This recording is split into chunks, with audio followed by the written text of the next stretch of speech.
आज के पाठ में हम लोग औद्योगिक परिवर्तन की रफ्तार इसका अध्ययन करेंगे। अभी तक हम लोगों ने ये जाना कि ब्रिटेन में औद्योगिक क्रांति हो चुकी थी। वस्तु के उत्पादन के लिए अब हाथों का काम मशीनों से होना प्रारंभ हो चुका था। उद्योगों में यह परिवर्तन सबसे पहले सूती वस्त्र उद्योग में हुआ। इसके बाद अन्य प्रकार के उद्योगों में बदलाव प्रारंभ हुए, लेकिन यह औद्योगिक परिवर्तन सभी उद्योगों के लिए समान रूप से नहीं हुआ। सूती वस्त्र उद्योग और कपास उद्योग में सबसे अधिक उत्पादन बढ़ा। इसके बाद लोहा इस्पात उद्योग में तीव्र वृद्धि हुई।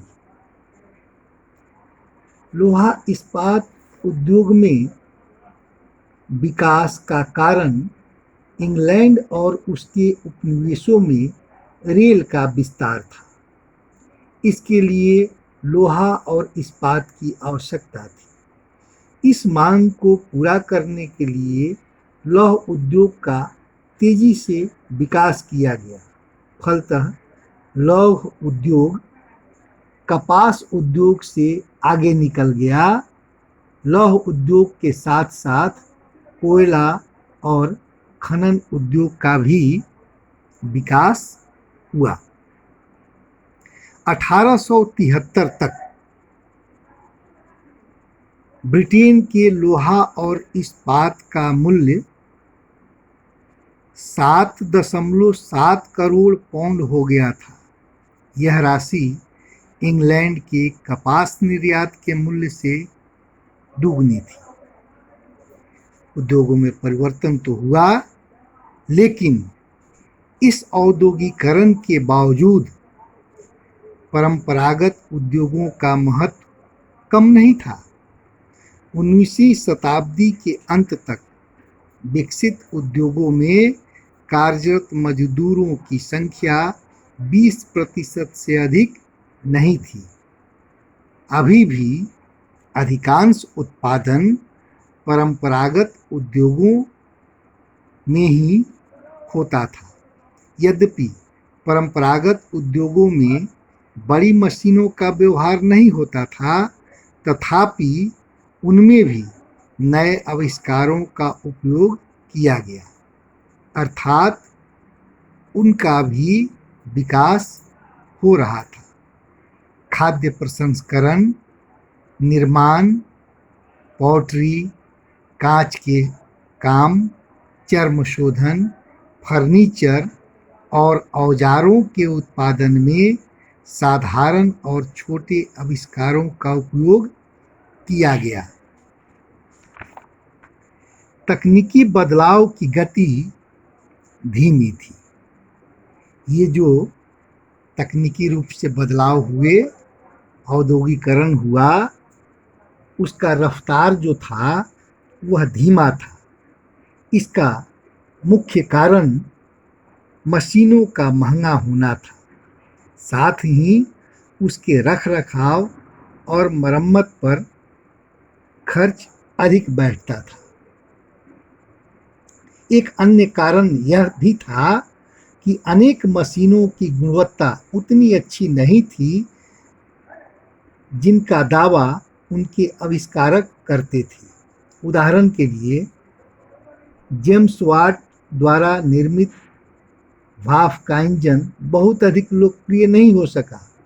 अनेक वर्षों तक लोगों ने इसे नहीं खरीदा।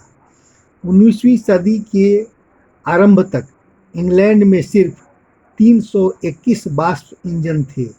ये सबसे अधिक वस्त्र उद्योग में लगाए गए, अन्य उद्योगों में इनकी संख्या कम थी।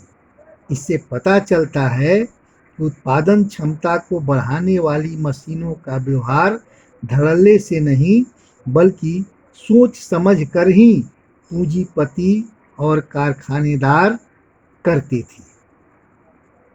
इस प्रकार इतिहासकार अब यह मानते हैं कि औद्योगिकरण के बावजूद 19वीं सदी के मध्य तक मशीनों पर काम करने वाले मजदूरों की तुलना में परंपरागत ढंग से काम करने वाले मजदूर अधिक थे। इस पाठ से संबंधित कुछ महत्वपूर्ण बिंदुओं को मैंने आप लोगों के लिए लिख दिया है। इससे आप लोगों को कुछ सहयोग मिलेगा प्रश्न उत्तर तैयार करने में।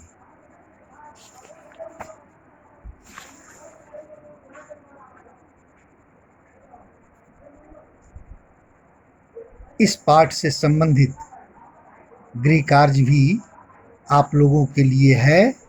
गृह कार्य है, औद्योगिक परिवर्तन की रफ्तार तीव्र न होकर धीमी क्यों थी, कारण सहित उत्तर दें।